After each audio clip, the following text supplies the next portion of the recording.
সম্ভৱতঃ অসমৰ বৰ্তমান আটাইতকৈ ডাঙৰ উদ্যোগটোৱে হৈছে চাহ উদ্যোগ।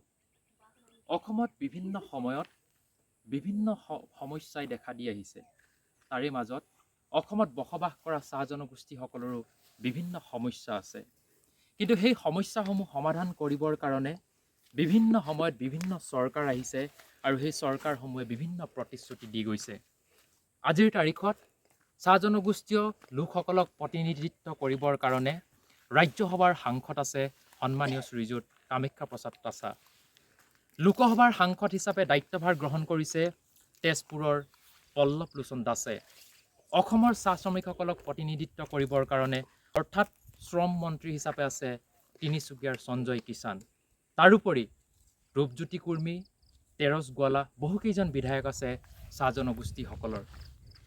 তাৰ পাছতো অসমত বসবাস কৰা সেই চাহ জনগোষ্ঠীসকল, যি চাহ জনগোষ্ঠীৰ লোকক প্ৰায় 1820 চনত ব্ৰিটিছসকলে অসমলৈ লৈ আহিছিল শ্ৰমিক হিচাপে নিয়োজিত কৰিবৰ কাৰণে। আৰু তেওঁলোকে সেই তেতিয়াৰ পৰা আজিলৈকে প্ৰায় 200 বছৰ সময় অসমত থাকি অসমৰ বতাহ, অসমৰ পানীক তেওঁলোকে গ্ৰহণ কৰি অসমীয়া চাহ জনগোষ্ঠী হিচাপে তেওঁলোকে আজিৰ দিনটোত পৰিচয় দিছে। কিন্তু এটা অতি পৰিতাপৰ কথা, যদিও তেওঁলোকে নিজৰ মাতৃভূমিক এৰি পেলাই অসমখনক নিজৰ মাতৃভূমি হিচাপে গ্ৰহণ কৰিলে, তথাপিতো তেওঁলোকৰ আজিৰ দিনটোত যিবিলাক জ্বলন্ত সমস্যা আছে, সেই সমস্যাবিলাক সমাধান কৰিবলৈ কোনো আগবাঢ়ি নাহিল। যাৰ কাৰণে আজিও চাহ জনগোষ্ঠীয় লোকসকলে নিজৰ প্ৰাপ্য মজুৰি 365 টকালৈকে বৃদ্ধি কৰিবৰ কাৰণে দাবী উত্থাপন কৰি আহিছে। আনহাতে তেওঁলোকে নিজৰ জনগোষ্ঠীটোক জনজাতিকৰণ কৰিবৰ কাৰণেও তেওঁলোকে দাবী উত্থাপন কৰি আহিছে। কিন্তু পৰিণতিত সেয়াই, সকলো চৰকাৰ একেই, প্ৰতিখন চৰকাৰ আহে, প্ৰতিখন চৰকাৰ যায়। কিন্তু এই যে আমাৰ চাহ জনগোষ্ঠীয় ভাই ভনীসকল আছে, তেওঁলোকৰ সমস্যা সদায় সমস্যা হৈ ৰয়। আজি আমি উপস্থিত আছোঁ জুকতলি চাহ বাগিচাত, আৰু জুকতলি চাহ বাগিচাত থকা সেই আই মাতৃসকল, যিসকলে তেওঁলোকৰ কপালৰ ঘাম মাটিত পেলাই তেওঁলোকে দিনটো কষ্ট কৰে আৰু কেইটকামান টকা ইয়াৰ বিনিময়ত মজুৰি হিচাপে লাভ কৰে, আৰু তেওঁলোকে দিনটোৰ অন্তত পৰিয়ালটো তেনেকৈ চলাই যায়। আজি আমি তেওঁলোকৰ মনৰ কথা পাতিম, তেওঁলোকৰ দুখৰ কথা পাতিম। সকলো আছে, সকলোকে মই প্ৰথমে স্বাগতম জনাইছোঁ। যিহেতু আপোনালোকৰ সমস্যা বহুত আছে, সমাধান কৰিবৰ কাৰণে চৰকাৰখন আছে, আপোনালোকৰ মন্ত্ৰী আছে, আজিৰ দিনটোত আপোনাৰ মনত অহা, আপোনাৰ দুখ দিয়া আটাইতকৈ ডাঙৰ সমস্যা কোনকেইটা? সমস্যা আমাৰনো কি, 232 টকা হাজিৰা আমি একো কৰিব নোৱাৰোঁ।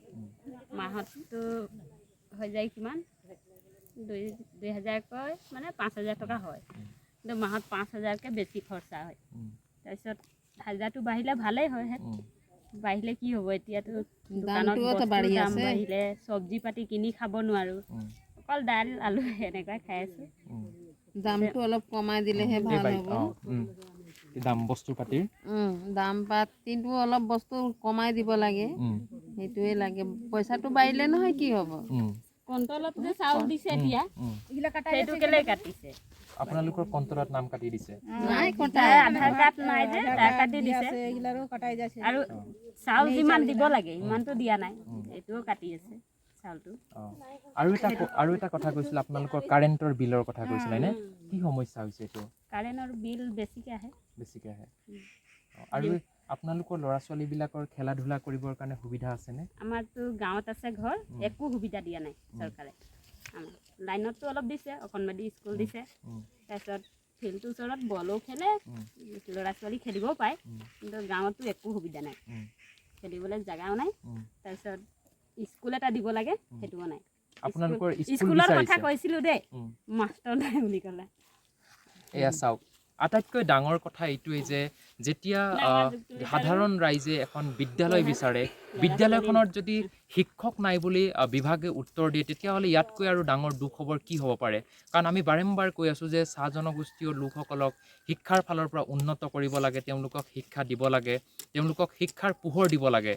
ডাঙৰ ডাঙৰ সভাই সমিতিয়ে, ডাঙৰ ডাঙৰ মন্ত্ৰীসকলে ভাষণ দিয়ে, কিন্তু প্ৰকৃত যিটো বাস্তৱ, যে যেতিয়া এখন বিদ্যালয় বিচৰা হয়, তেতিয়া মন্ত্ৰীসকলে উত্তৰ দিয়ে যে শিক্ষক নাই, হয়নে? আৰু আপোনালোকৰ কি কি সমস্যা আছে? পানীৰ সমস্যা বা আৰু কি কি আছে? Medical facility? আমাৰ ইয়াততো পানীৰ একো অসুবিধা নাই, ৰেচন পাতি, আৰু আমাৰতো এইটোৱে ভাল হ'ব, বস্তু পাতিৰ দাম কমি গ'লে। ভাল হ'ব চৰকাৰে ধন্যবাদ জনাম যে বস্তু পাতিৰ দাম কমাই দিব আৰু অকণমান আমাৰ দৰমহাটো বঢ়াই দিব হয় চাওক তেওঁলোকে ইতিমধ্যে কৈছে তেওঁলোকৰ যি দৰমহা 365 টকা কৰিব লাগে বুলি বহুবাৰ তেওঁলোকে দাবী উত্থাপন কৰি আহিছে কিন্তু চৰকাৰখনে আজিলৈকে তেওঁলোকৰ 365 টকা যিটো মজুৰি সেই মজুৰি আজিলৈকে বৃদ্ধি কৰা নাই আৰু আছে মই আপোনালোকৰ কাষলৈ আহিছোঁ আৰু কওকচোন আপোনালোকৰ কি কি সমস্যা আছে বাইদেউ কওকচোন কোনে ক'ব আপুনি কওকচোন অসুবিধাটো কোনো নাই মই এতিয়াতো ঠিকেই চলি আছোঁ কাৰণ কি ক'ম আৰু আমাৰ কোম্পানীত আমাক দুখ দিয়াই নাই কষ্ট দিয়াই নাই আমাৰ কোম্পানীয়ে আমাৰ মেডিকেলৰ হিচাপতো ঠিকেই আছোঁ আমাৰ বাগানত গাড়ী দি থাকে এই যিমানেই মাগি থাকে তেনেই ধৰক গাড়ী মানে আপোনালোকক কোম্পানীৰ ফালৰ পৰা চব দিছে খালি চৰকাৰ ফালৰ পৰা আপোনালোকে পোৱা নাই বস্তুটো হয়নে নহয় এতিয়া কওক চবেই মিলি পিনে কওক যে চৰকাৰখনক আপোনালোকৰ কি কি সমস্যা আছে এইবোৰ মানে পূৰা কৰি দিব লাগে আপুনি এবাৰ চৰকাৰক আমাৰ চৰকাৰেতো কি অকল দামকেইটা যে এই চব্জিকেইটা বঢ়াই আছে এইটোৱে আমাৰ চবেই চিজটোৰে দাম আছে অকল চব্জিৰ নহয় নহয় চাউলটো দি হ'লে কি হয় চব্জিটো বাঢ়ি আছে ধান আলু যোৱাকালি 5 টকাতে পিঁয়াজৰ দাম বাঢ়িলে আৰু বাকী কি বাঢ়িব আমাৰ বেধুৱা মানুহবোৰ কিবা পাব লাগে সেইবোৰো নাই পোৱা হয় সেইখিনি আৰু লাগে হয় চাওক মই টিংখাং সমষ্টিৰ সন্মানীয় বিধায়ক তথা অসম চৰকাৰৰ কেবিনেট মন্ত্ৰী শ্ৰীযুত বিমল বৰা দেৱক এটি অনুৰোধ জনাব বিচাৰিছোঁ যে ইয়াত থকা যিসকল বিধৱা মহিলা আছে তেওঁলোকৰ বিধৱা যি পেঞ্চন সেই পেঞ্চনৰ পৰা বঞ্চিত হোৱাৰ কথা উল্লেখ কৰিছে অকণমান যদি টিংখাং সমষ্টিৰ সন্মানীয় বিধায়কগৰাকীয়ে এই ক্ষেত্ৰত দৃষ্টি নিক্ষেপ কৰে মই ভাবোঁ এওঁলোকৰ যি সমস্যা আছে এই সমস্যাসমূহ সমাধান কৰিব বাকী অসম চৰকাৰলৈ আমি এই যুক্তলি চাহ বাগিচাৰ পৰা এটি বিনম্ৰ অনুৰোধ জনাব বিচাৰিছোঁ যে অসমত বসবাস কৰা চাহ জনগোষ্ঠীসকলৰ যি সমস্যা আছে এই সমস্যাসমূহ সমাধান কৰিবৰ কাৰণে আপোনালোকে প্ৰয়াস কৰক তেনেহ'লে যদি আপোনালোকে প্ৰয়াস কৰে তেনেহ'লে নিশ্চিতভাৱে ক'ব পাৰোঁ যে অনাগত দিনত অসমত বসবাস কৰা যিসকল চাহ জনগোষ্ঠীয় লোক আছে তেওঁলোকে নিশ্চিতভাৱে আপোনালোকৰ পক্ষত থিয় হ'ব ধন্যবাদ